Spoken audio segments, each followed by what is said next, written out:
All right, so I am going to turn it over to Stephanie Hurlburt. Like I said, the workshop that she gave us at the Kronos face-to-face on GPU compression and KTX and where they are and where they're going was really beneficial to me and the work that I know that we're doing right now, both in Kronos and I think here in MSF as well. So thank you, Stephanie, for joining us today, and Rich. And I'm just going to stop sharing here. There we go. All right. So yeah, I just wanted to share this kind of talk with this group. I was at the face to face, and in general, I've been trying to do a little more education on KTX. I think that this is a really cool group of people because some of you are absolute experts in GPU formats. Like you know it like the back of your hand, and other people may not use it at all in their day to day. It's not really a thing. They may have heard of it. And so this is a really great place to kind of connect those worlds. And for those of you who are already super familiar with this, maybe I can give you some extra spicy information. For those who are new, hopefully I can break it down and kind of share what I work on. So specifically, I work for a company called Binomial that I founded with Rich, who's also here. And we really focus on keeping images and textures compressed on the GPU. So you'll notice I toss around both words. Images are kind of what you would think of as standard photographs, like traditional image and photography world, whereas texture is a word that has been thrown around a lot for 3D formats and 3D assets. So things like normal maps and lighting are often constraints that textures have that images don't really need to think about. And so we do both. That's why I use those words kind of interchangeably. We make sure our codecs can do both use cases. You can use them for a photograph, you can use them for a 3D model, they're going to work great. We started out doing closed source licensing of our product, but we were approached by Google after it became very widespread in the gaming and VR spaces to maybe open source it so that more people could use the technology. And when we did that, we were able to work with Kronos and get it into the KTX format. So you'll see me talk a lot about Basis and KTX.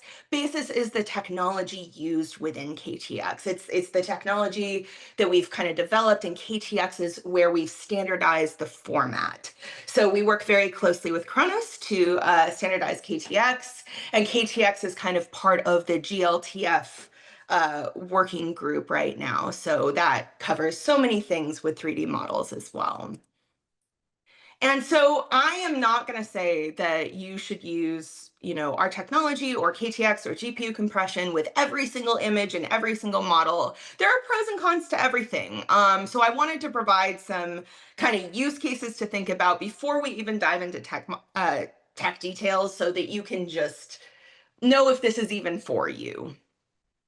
Load times are a big deal with KTX. We utilize GPU acceleration, which I'll talk about later in the talk, to basically make things load very fast. And obviously this isn't the biggest deal if you only have one image, if you only have one 3D model even, but for very complex scenes, for lots of images, this can make a huge difference. You can see in this model that Tam made, which he's here on this call, so he can talk a little bit about how it's like to use this in the field after the talk.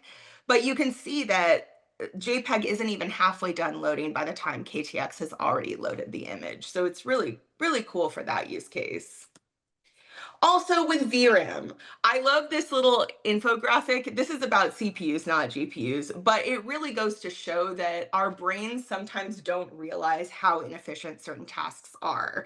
And when you put nanoseconds into seconds, all of a sudden you realize, oh, wait, like swapping from disk is actually a really big deal. And the GPU doesn't have infinite memory. VRAM stands for video RAM. So the GPU doesn't have an infinite resource of this either. And it will also start disk swapping if you put too much stuff on it. And GPU compression allows you to keep images compressed as it gets processed. You can see this is an example of VRAM size difference. You can see if you If you just send an uncompressed image to the GPU in this case, which is what you would be doing if you use something like WebP or JPEG or PNG, we reduce it from 682 to 85. It's a massive difference. It really saves on VRAM. And the quality is also still pretty good. You can see that's basis, that's what like a raw GPU format would be, and then also a completely uncompressed image. And I mean, this is just one example. And we have a quality slider. So if you really don't care about quality, you can trash it. But we have a lot of quality options so that if quality is important to you, we can handle that too. So now we get to be in the meatier part of the talk, which is exciting.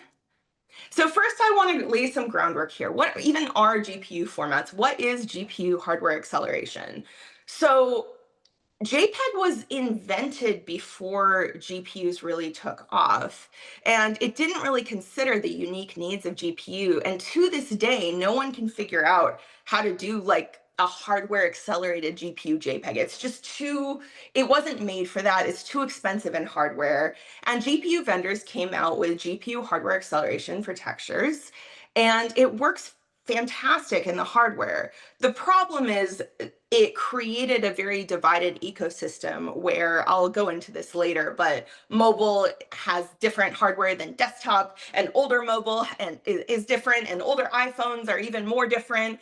And it was kind of fragmented. And so it never really caught on as a replacement for something like JPEG because it was larger, it wasn't as low bit rate, and the ecosystem was also really fragmented. But it was still, you know, a savior for some use cases that really did need that GPU compression. And basically the way it works and why it's so different is you split the image up into these blocks. And, you know, normally you'd have RGB, RGB, or RGBA, RGBA for every single, you know, little pixel in these blocks. But instead what we do with GPU formats, and what's so cool about this innovation, is that we only store, you know, it depends on the format. There are nitty-gritty details that some of you may know about, but to simplify it, we have two colors, one for each endpoint. They represent a line in 3D color space, and then you can select points on that line to represent each pixel instead of having RGB data for every single pixel.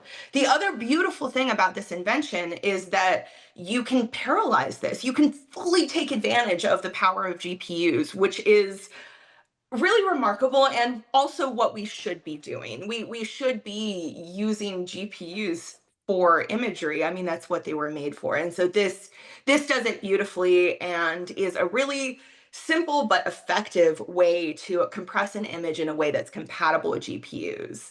And that blog post talks about DXT compression specifically, which is kind of an older desktop compression method, but that one's a really good like starting point to learn about how GPU block-based compression works. So if any of you are nerd sniped and want to look into that, I've provided the link in the slides.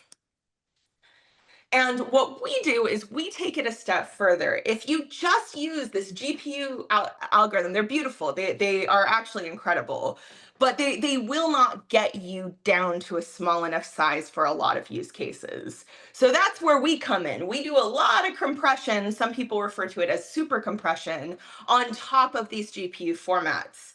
And so, you know, this is an example of an algorithm that we will use to kind of reduce the size of that. We will, instead of storing each block as its own thing, we'll try to reduce it even more by creating a system we called code books.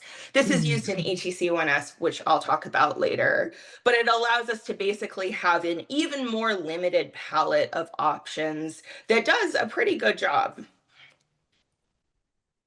And this is a little cheat sheet for everybody. So basically, this isn't even all of the different formats and all the nuances of them, but it gives you an idea of how fragmented the hardware ecosystem is a little bit.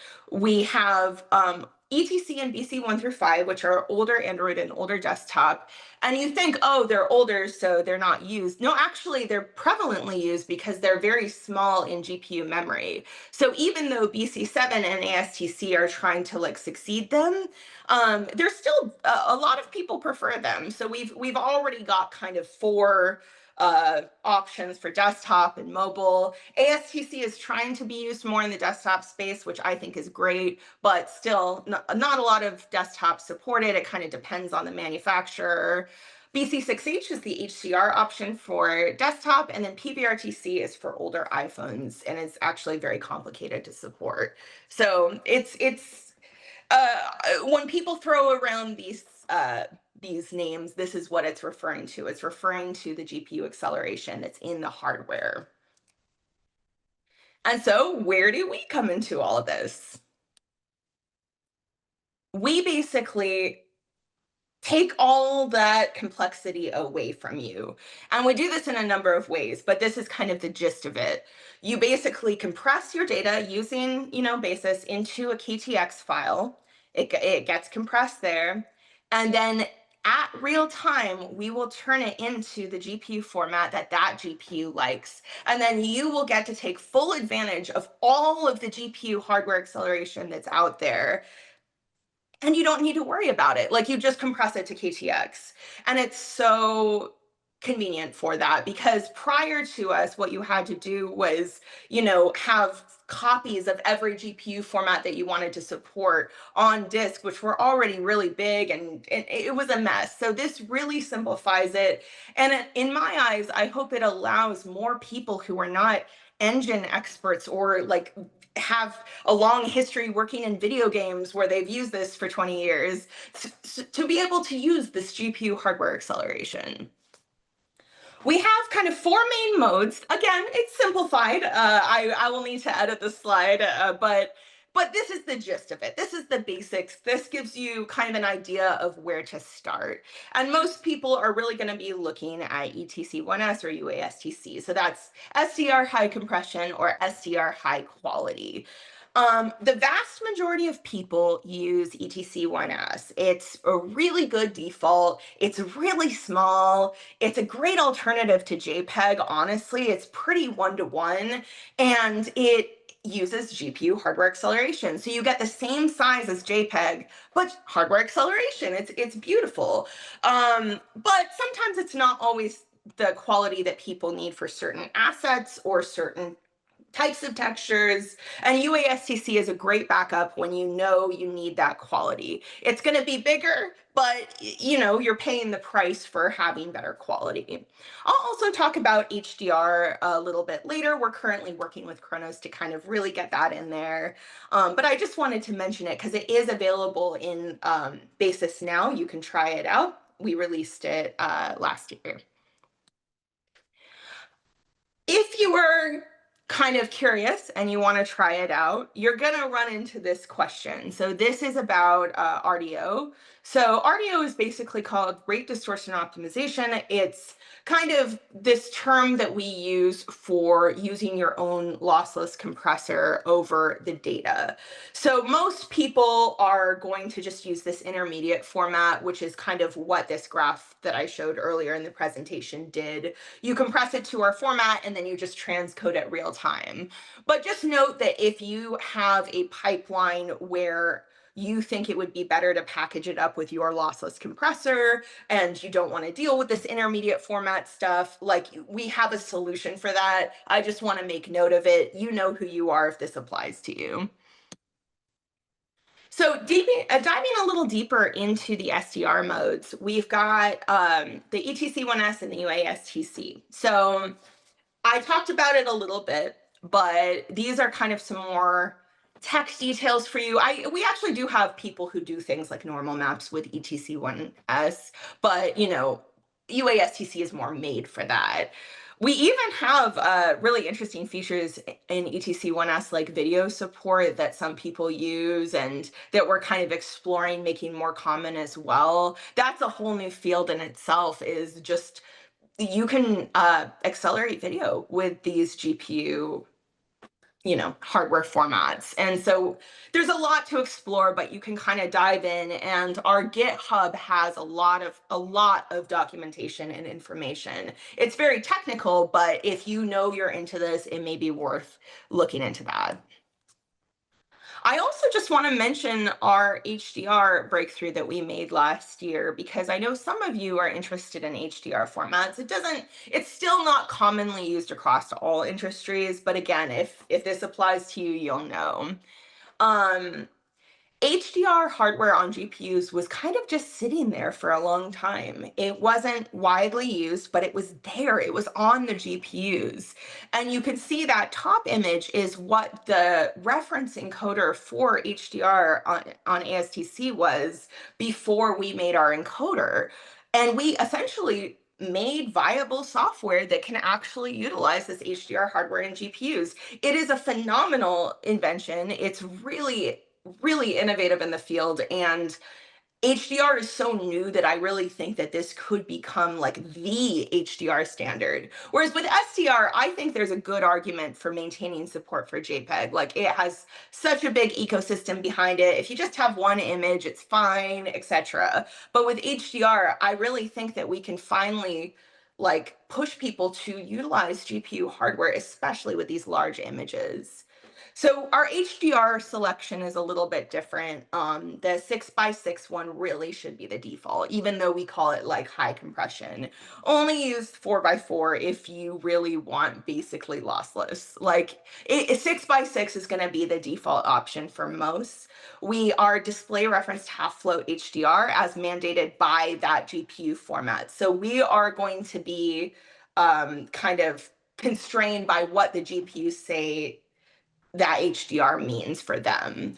But it is quite high quality, and it's also very agnostic to things like color spaces and tone mapping. Whatever color space you want to use, we just need to know which one it is to be able to do our lossy algorithms correctly, but we can work with a number of them. And as I said, the way we fit into all this is that we kind of at Binomial make these encoders, we open source them, and then we try really hard to get the specs standardized in KTX. And then KTX is kind of part of this GLTF ecosystem that is so widely adopted, and we try to be kind of active participants in both standards, though I normally pop in when I have something to say about image compression, because that's really our lane. But we're happy to be here. We're happy to share this with more people. Historically, this kind of technology was only really used by people maybe who had historically used it in their industries, like experts in game engines or things like that. And it's really nice to see this being brought to maps, to VR, to e-commerce, to all kinds of other industries. Chrome is the one sponsoring a lot of this, just to bring it to more people and have it so that you don't need to be an absolute expert in the GPU to be able to create amazing apps. So it has a lot of implications if you actually use the GPU hardware. Like, the battery life lasts longer, it burns up less, you get faster load times, more responsiveness, you can make better software, you can put more images in here. And yeah, so I'm excited. It's cool. A lot of stuff is on our repo. There's also KTX Tools, which is supported by Kronos. That's my email. And I believe Tam is on this call, and he offered to kind of walk through how it's like to use KTX in the field and not just to build it like I do. So I'll pass it over to Tam real quick before we take questions. Sure. Thanks, Stephanie. Hi, Rich. This is good to see. Yeah, I just wanted to quickly share. Can I go ahead and share the screen? Is that Yeah, fine? go Okay. ahead. I just wanted to quickly share how we built this. So we really worked with Rich and Stephanie in trying to increase primarily or decrease the compression speed of the KTS of Basis U library. We engaged with them early on. This is, I think, at least 3, 4 years old. But our goal was, when we're using basis in the form of KTX. Hey, uh, Tam, I'm sorry. I sure. am not. Oh, there we go. I'm seeing your screen now. Is Okay. everybody seeing Tam's screen or was it just me? Yeah, there was a delay, but I can see Okay, now. got You it. can see now? Okay. All right. Good. Well, so I was just saying that we engaged with Binomial about 3, 4 years ago. Actually, it might have been even earlier, and trying to reduce the amount of time that it takes to actually compress the data from its source, raw source, whether it's in JPEG or other formats, to KTX. Now, traditionally, this might not have been a big issue, typically in the gaming world or in asset creation world, where the content is created once, and then after that it's the content that typically people worry about. In the geospatial world, where people actually are, we as a software company, and then our users as content producers continuously create this content. And so the amount of time that it would take to create, traditionally DXT, for example, was very instantaneous. It was just using CPU typically, and that was not a big problem. But as we all know, it was only specific to a specific platform, namely in desktops, and also big size. I mean, it was 6x times than a JPEG to transmit that, which was not very suitable for web apps. So common basis U, when we found out that there's this technology that does allow you to compress it, is just as good as big as just JPEG, not bigger, just as big as JPEG. But it can be on the fly transcoded to whatever GPU native format that you would want it to be. So this was a really, really revolutionary thing at that point for us. We were like, wow, we love this and this is great to work with. But the only thing was that it was taking much longer to create that, in the orders of, like, 4 or 5 times than it would have taken you to create DDS, for example.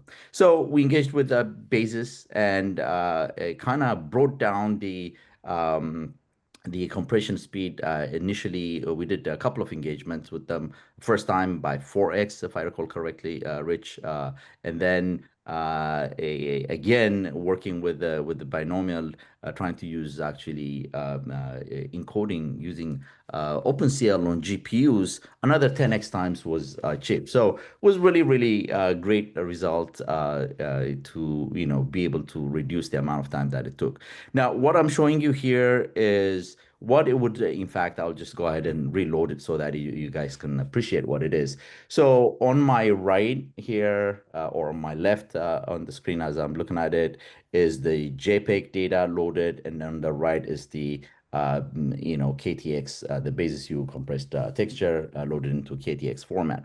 Now, as I zoom in, if I can get rid of this zoom thingy down here, you'll notice that the amount of memory that is being used by the application. So mind you, this is the same app, the same kind of layer loaded in two viewers, one just using JPEG, the other one using KTX. Immediately you notice that the JPEG is actually loading too much data. I mean, 1.2 gigabytes of 1.5 gigabyte budget, and at 40% quality, which means we're just to be defensive and not to let the application crash, we're not loading the maximum texture quality that we could. Right on the right side, you'd see, we're using much less memory and 100%. Now, this could be really significant, especially as you load, transitional data. This is a multi-LOD bounding volume data hierarchy structure, I3S in this case. But the amount of texture that you're using in the application is really significant. Sometimes it could be even double. Again, depending on what amount of data that you're loading. And the other thing is that typically you'd be very limited into what you could load into the application. If you were to load actually, and I can use some bookmarks here, if you were to load or if you were to use JPEG. Now you notice that you see it's slower to load here. It took the KTXT has already loaded, but this is still loading, decompressing from JPEG into loading it into the GPU. Those kind of differences were very significant, and we're really happy. And then finally, to finish off, you mentioned we actually worked with them, and I have some numbers that I want to share because this was really significant. As I mentioned, we did 2 engagement. All of that work was again contributed back to the Basis Universal. This open source has been Esri didn't keep it. We shared it back to the community through Binomial. And by reducing it, from what it was initially, in real world time, this is what we're looking at. This is an asset for the same data that we're looking at, highly compressed textures. Used to take about 6 hours on, standard machine, brought it down to 47 minutes. So huge amount of improvement, right, in the encoding time. And if I go back to Stephanie's slide where she said, where it was showing, this is where a lot of our user base lives. And, this amount of compressed time really matters in the geospatial workflows. And that was the reason why we really love to engage with Basis Universal and try to bring down that data. So some of that has been published. This is, again, an oldie blog from Kronos where we kind of detailed this work. You can find it there. We can share that in the slide as well as some paper that we published on that, where we are comparing actually the rate of compression that we got using CPU and then GPU using OpenCL, the 10x improvement that we got. So that's pretty much what I wanted to share here with you. Thank you. Thanks so much, Tam. Would you mind providing like the links to the paper and that stuff so that I could add them to the Causeway? So if people wanted to look into them more, they could have access to those? Would that be Absolutely. okay? I'll post it in the chat right now. Thanks. That's perfect. All right, so now we're going to open the floor to any questions for Stephanie or Rich or Tam. So yeah, floor is open for questions, comments. I have something to add, I guess, if anybody wants to. Can you hear me? Yeah. Yeah, okay. Yeah, so I have to be very careful what I say. I'm under NDA. However, yeah, I have to be super careful. We've made some breakthroughs in the last year or so since we shipped the HDR codec. We're now applying our HDR experience back to LDR. And yeah, we're going to release a new update next year. It's going to be a very major, it's going to be a huge update to our system. It'll all be open source. And Stephanie's saying, be careful what you're saying. But anyway, I mean, that's pretty obvious. We release yearly updates, right? That's our general cadence, is approximately a yearly update, sometimes every 6 months or so. And so, we're really going very deep. And this is not, a surprise in the ASTC. If you have a phone in your pocket or a tablet nearby, you already have ASTC. If you have a MacBook, you got ASTC decoders. It's all in the hardware's all there. But unfortunately, it's hard to compress to ASTC. It's an enormous format. We wrote our first, ASTC encoder years ago, but we've just gone deeper and deeper and deeper into that format. And so we are extremely excited by what's possible. So, next year, early next year, we're going to have a new update. Thanks, Rich. Yeah, I think we all of us here probably understand the NDA problem, so we got it, or not problem, whatever. All right, open to any questions, comments. Yeah, Thomas, go ahead. There's no one from Apple here, but I'm an Apple user. I'm using USD and USDZ archives. Is KTX also supported on the AR Quick Look platform or in Reality Kit? I don't have the answer for you. Sorry. I'm a low-level codec guy. Yeah, so Okay. this is actually I can kind of speak to this a little bit. This is a great question. So when it comes to Apple support, that's a question we get a lot. And our, hold on, I'll share my video too. Hi. We get this question a lot with Apple. And so with terms of the hardware that Apple uses, we fully support all Apple platforms, even the oldest possible iPhones, which is supported through PBRTC via ETC1S. Now, where we are lacking is that higher level support. So that is why it's really good to have this conversation Well, with you right now. I could add So this. like in the tools. We could add So this. There's something to add though, is that mhm. and this is not under NDA. We sent a KTX2 file to a Kronos member by email, just an attachment, and they were amazed to see that our HDR ASTC 6x6 files were showing up in the preview display under Apple Mail. Now, I'm not in the Apple, deeply in the Apple ecosystem, whatever, but Apple has apparently started to support KTX2 at some level in some of their tools and stuff. So I was amazed to see. He was amazed too. We were like, "What? What just happened?" And also, Okay. like the Finder app. I know I have a MacBook next to me and I do work on it. The Finder app has actually HDR preview for certain files. So I was like very impressed. If only desktop had ASTC support, strong like that. Okay, Yeah, because and so Thomas, were you today saying? Oh, go for it. today I had a discussion because someone mentioned, oh, I have an app with lots of 3D data and textures, and maybe I can make them uh, finer, have a higher resolution, but then size would explode. And I was assuming maybe they are using JPEG or PNG or WebP. And I told them, try AVIF. That's very compact, not knowing about the GPU compression aspects. And then he mentioned, oh, I'm using KTX. Okay. But I wanted to ask a Yes. pause. And I also would love to hear more about your use cases specifically because I've heard whispers that Apple Vision Pro uses KTX and it's very popular like within that space.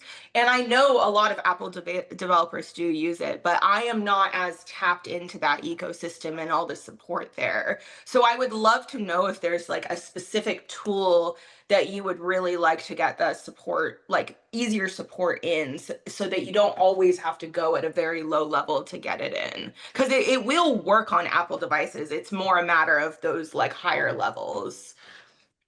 Okay. Thank you very much. Thanks. That's a great question. Any other questions or thoughts, comments, use cases?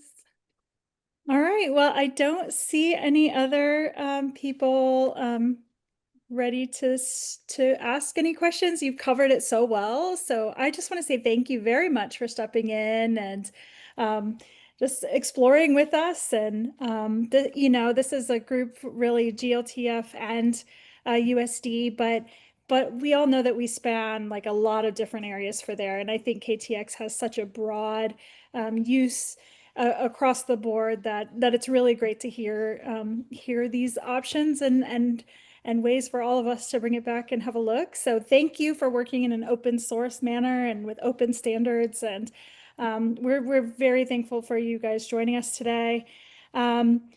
Yeah, we'd love to have you join us more if you want to talk about interoperability specifically in MSS. So feel free to join us more regularly, not when you have to speak. So. Yeah, next year it would be awesome to present about our next update, right? And also Yes. one little side thing I want to throw in is that with our latest HDR release, our bit rate is around 1.75 to 3 bits per pixel for half float scene referenced HDR, and we left a lot of ratio on the table just to get the release out. So as we continue working on this, we're gonna keep squeezing HDR imaging in a GPU accessible way. Really small. Like we're heading towards sub 1 bit per pixel. Like our plan is.